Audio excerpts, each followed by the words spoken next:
안녕하십니까. 뉴스데스크 강원입니다. 강원대와 한림대 의대 교수들도 자발적 사직서 제출에 참여하기로 하면서 의료 공백이 악화될 거란 우려가 커지고 있습니다. 강원대 의대 비대위는 총회를 거쳐 오늘부터 의대 교수들이 자발적 사직서를 제출하기로 했다고 밝혔습니다. 또 외래 진료 축소, 주 52시간 근무도 다음 달 1일부터 시작하기로 했습니다.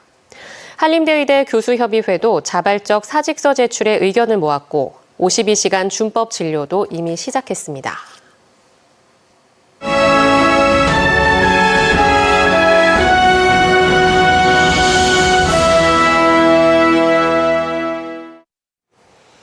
제21대 국회의원 총선을 앞두고 강원 지역 언론사들이 공동으로 실시한 지역구별 여론조사 결과 전해드립니다.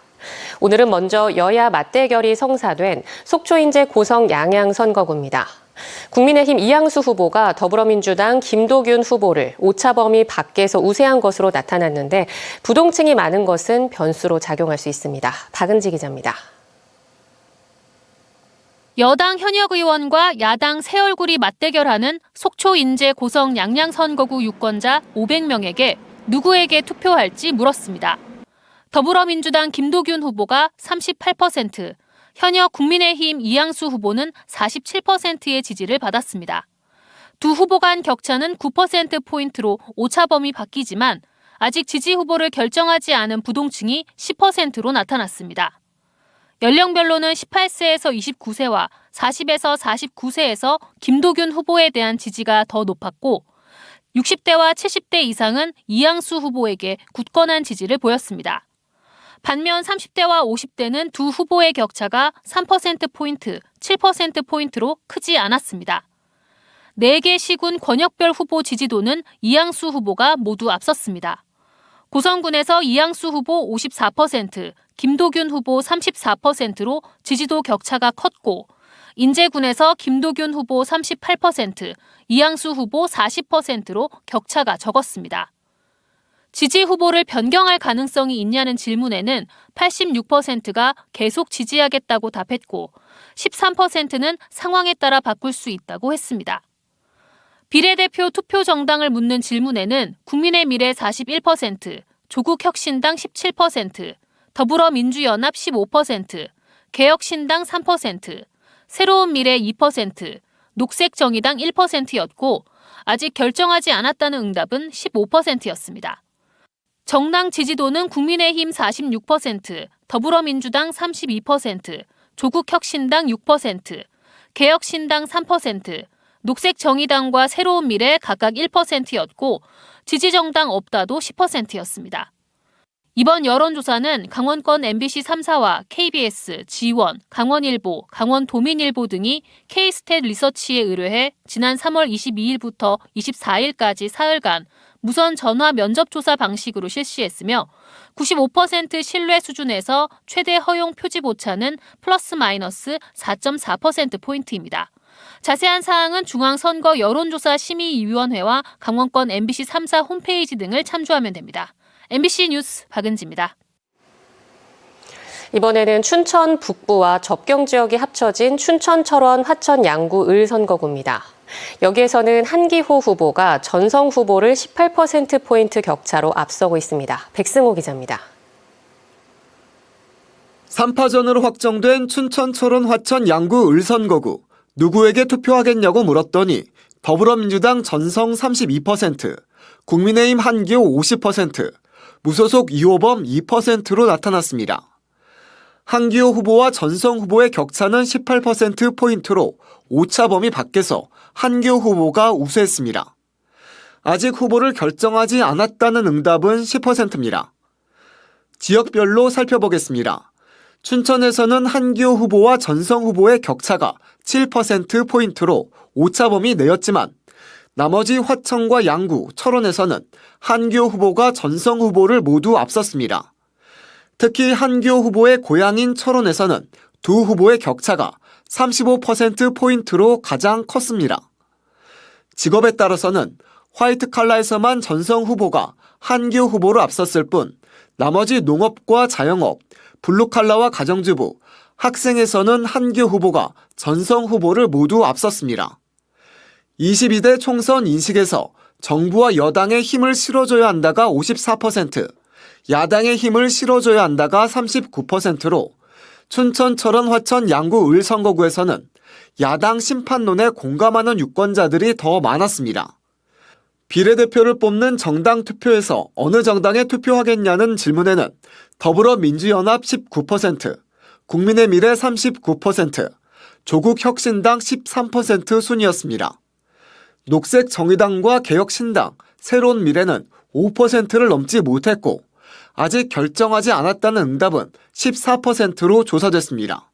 MBC 뉴스 백소입니다.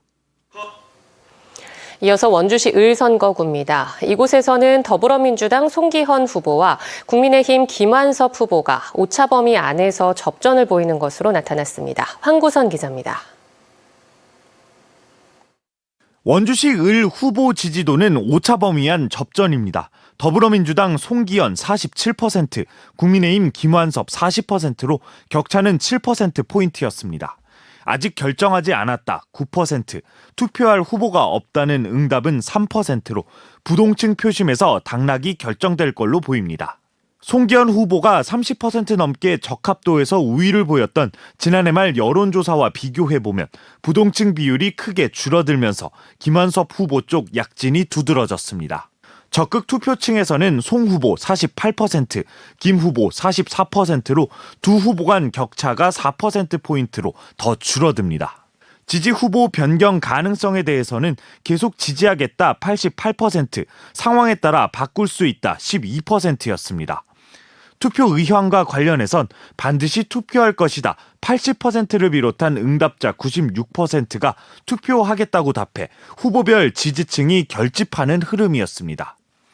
비례대표 정당 지지도는 국민의미래 34%, 조국혁신당 20%, 더불어민주연합 17%, 개혁신당 4%, 새로운미래 2%, 녹색정의당 1% 순으로 나타났습니다. 이번 총선과 관련해 국정 운영을 더 잘하도록 정부 여당에 힘을 실어줘야 한다는 응답과 정부 여당을 견제할 수 있도록 야당에 힘을 실어줘야 한다는 응답은 모두 46%로 팽팽히 맞섰습니다. MBC 뉴스 황구선입니다. 마지막으로 홍천 횡성 영월 평창 선거구 여론조사 결과입니다. 국민의힘 유상범 후보가 더불어민주당 허피롱 후보를 오차 범위 밖에서 앞서는 것으로 나타났습니다. 윤하은 기자가 보도합니다. 홍천 횡성 영월 평창 국회의원 선거에 출마한 후보 가운데 누구에게 투표할지 물었습니다. 더불어민주당 허피롱 33%, 국민의힘 유상범 56% 지지를 얻었습니다. 두 후보 간 격차는 23%포인트로 오차 범위 바뀝니다. 유상범 후보는 횡성 영월 평창에서 60% 이상의 지지를 받았고 허 후보가 군수를 지낸 홍천에서는 격차가 가장 적었습니다. 연령별로 보면 10대, 20대는 접전, 3, 4, 50대는 허피롱 후보의 지지가 높았고 60, 70대에서는 유상범 후보의 지지가 높았습니다. 직업별로는 화이트 칼라만 허피롱 후보를, 농업과 임업, 자영업, 가정주부, 학생, 블루칼라는 유상범 후보를 더 많이 지지한다고 답했습니다. 응답자 중 진보 성향 유권자는 허피롱 후보를, 보수 성향 유권자는 유상범 후보를 더 지지했는데 중도 표심은 접전이었고 정치 성향을 잘 모르거나 무응답한 유권자는 유상범 후보를 더 많이 선택했습니다. 비례대표를 뽑는 정당 투표에서는 국민의미래 46%, 더불어민주연합, 조국혁신당 각각 15%, 개혁신당과 새로운미래 각 2%, 녹색정의당 1% 순이었습니다. 정당 지지도를 보면 국민의힘 52%, 더불어민주당 27%로 여당 지지세가 강했고 조국혁신당, 개혁신당이 뒤를 이었습니다. 이번 총선을 통해 국정 운영을 더 잘하도록 정부와 여당에 힘을 실어줘야 한다는 의견이 56%로 과반을 넘었고 정부와 여당을 견제할 수 있도록 야당에 힘을 실어줘야 한다는 의견은 38%를 차지했습니다. MBC 뉴스 윤하은입니다. 전국 자치단체와 중소영세사업장 비정규직 노동자들의 조합인 민주연합 노동조합이 오늘 강릉 선거구 김중남 후보 지지를 선언했습니다. 민주연합 노조 총연맹 강원본부는 김 후보가 그동안 기득권에 맞서 진보개혁 진영의 버팀목으로서 투쟁해왔다며 대화와 타협을 통한 상생의 노동 문화를 만들기 위해 지지한다고 밝혔습니다. 속초인제 고성 양양 선거구에 출마한 여야 후보들이 공식 선거운동 전부터 신경전을 벌이고 있습니다. 국민의힘 이양수 후보는 오늘 더불어민주당 김도균 후보에 대한 공개 질의서에서 김 후보가 지난해 4월 일반인 30여 명과 함께 군사시설 통제구역인 마차진 사격장에 무단 출입해 불법 사진 촬영을 하고 페이스북에 게시했다며 사실관계를 명확히 밝히라고 요구했습니다. 이에 대해 김 후보 측은 답변서를 통해 당시 토론회와 거리 행진은 정상적인 집회 신고 후 경찰 입회하에 민간인 출입 가능 지역에서 적법하게 진행됐다며 이 후보가 사실관계를 호도하고 정략적으로 이용하는 것은 매우 부적절한 언행이라고 반박했습니다. 지난해 4월 강릉 경포 일대에서 대형 산불이 나 관광지를 잿더미로 만들었습니다. 어느덧 1년을 앞두고 있는데 산불의 책임을 밝혀낼 수사는 큰 진척이 없어 이재민들이 애를 태우고 있습니다. 이준호 기자가 취재했습니다. 지난해 4월 11일 강릉 경포호 주변 마을, 소나무가 빼곡한 야산이 거대한 불길에 휩싸입니다. 양간 지풍을 타고 빠르게 번진 불로 500여 명이 삶의 터전을 잃었습니다. 이 가운데 여전히 조립식 임시주택에 사는 이재민은 270명 안팎입니다. 부호 성금 등을 받은 것으로는 집을 다시 짓기에 많이 모자라기 때문입니다. 화재 났을 때 이제 탄거 조금 하고 해도 그래서 돈을 터무니없이 못 자리니. 이재민들은 피해 보상을 요구하기 위해 산불 책임을 밝히는 수사 결과를 기다리고 있습니다. 이번 수사의 핵심 쟁점은 이곳 최초 발화 지점에 있는 전력 설비 주변의 나무 관리입니다. 당시 산불은 강풍에 쓰러진 나무가 전선을 덮쳐 발생했습니다. 강릉시의 산림특별사법경찰은 지난해 5월부터 한정 관계자 등을 불러 수사를 진행했습니다. 전선 주변 나무를 안전하게 관리해야 하는 전기사업법 등을 잘 지켰는지 조사한 겁니다. 그러나 10달 동안 업무상 과실 여부를 밝혀내지 못한 것으로 드러났습니다. 강릉시는 검찰에게 수사 결과를 보고한 뒤 수사를 이어갈지 아니면 종결할지 판단을 받을 계획입니다. 한정 과실 여부에 대해서 수사하는 부분에 대해서 조금 어려움이 있습니다. 그래서 현재 조사 진행된 내용을 가지고 검찰 지휘를 받을 계획입니다. 한편 산불 이재민들이 꾸린 비상대책위원회는 한국전력을 상대로 배상을 요구하는 민사소송을 곧 제기할 계획입니다. 1차 소송단 35명 품목들 다 정리됐고요. 피해 주민들 모여갖고 소장 제출하려고요. 지난해 강릉 산불로 주택을 포함한 건물 260여 동과 농축산시설 50여 곳이 불에 타 수백억 원의 피해가 난 것으로 추산됩니다. 그러나 아직 책임자 규명조차 이뤄지지 않은 탓에 산불 이재민들의 속은 타들어가고 있습니다. MBC 뉴스 이준호입니다. 강릉 급발진 의심 사고에 대한 법적 공방이 계속되고 있는 가운데 오늘 민사소송 5번째 재판이 진행됐습니다. 민사재판 진행에 따라 형사사건 종결이 미뤄지는 이례적인 상황이 이어지고 있습니다. 이하라 기자입니다. 지난 2022년 12월 6일 강릉에서 발생한 급발진 의심 사고. 60대 할머니가 운전하던 사고 차량 뒷좌석에 타고 있던 손자 12살 이도영 군은 이날 사고로 숨졌습니다. 사고 10개월여 만인 지난해 10월 강릉경찰서는 운전자 할머니에게 혐의가 없다며 불송치 결정했습니다. 국가수 감정 결과에 대한 한계를 인정한 겁니다. 그러나 사건 기록을 넘겨받은 검찰은 2달 만인 지난해 12월 경찰에 재수사를 요청했습니다. 민사소송 과정에서 나올 수 있는 추가 감정 결과를 더 검토해봐야 한다는 게 검찰의 입장이었습니다. 경찰은 10달 동안 수사한 끝에 내린 혐의 없음 결정을 사실상 보류한 상태에서 민사소송을 지켜볼 수밖에 없는 입장입니다.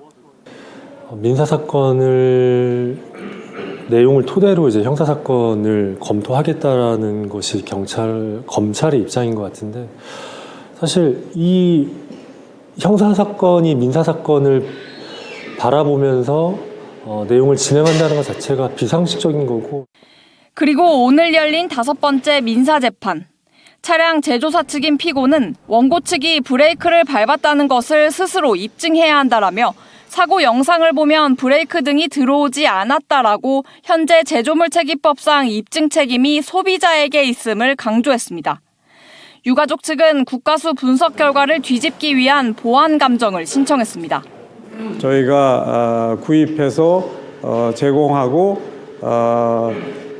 피고 측에서는 이제 변속 장치 진단기를 제공해서 실제 급발진이 발생한 도로 회산로를 주행하면서 이 데이터. 여기에다 지난 2020년 경기도 판교에서 볼보 급발진 의심 사고가 났는데 이 사고에 대한 감정 결과와 재판 과정이 강릉 사고와 매우 비슷했습니다. 이 때문에 유가족은 다음 달 17일쯤 해당 사고의 재판 결과가 나오면 강릉 사고의 민사재판은 물론 형사사건 종결에도 적지 않은 영향을 미칠 것으로 예상하고 있습니다. MBC 뉴스 이하라입니다. 강원도가 일본의 원전 처리수 방류에 대한 불안감을 해소하기 위해 해변 방사능 검사를 직접 실시합니다. 기존의 해변 방사능 검사는 해양수산부에서 실시해왔으며 앞으로 내년 2월까지는 강원도에서 직접 방사능 검사를 실시할 예정입니다. 바닷물의 방사능 성분 검사는 부산대학교의 방사능 분석센터에서 진행되며 검사 결과는 도청 홈페이지를 통해 공개됩니다. 강원도 교육청이 강원특별법 3차 개정에 포함시킬 교육 특례 11건을 선정했습니다. 1학년부터 9학년까지 초중교육과정 통합학교 운영 등 신규 과제 4건과 교사 정원 증원, 국제학교 설립 등 글로벌 교육도시 지정 운영에 관한 사항 등 지난 2차 개정안에 포함되지 않았던 7건이 담겼습니다. 강원뉴스 마칩니다. 시청해주신 여러분 고맙습니다.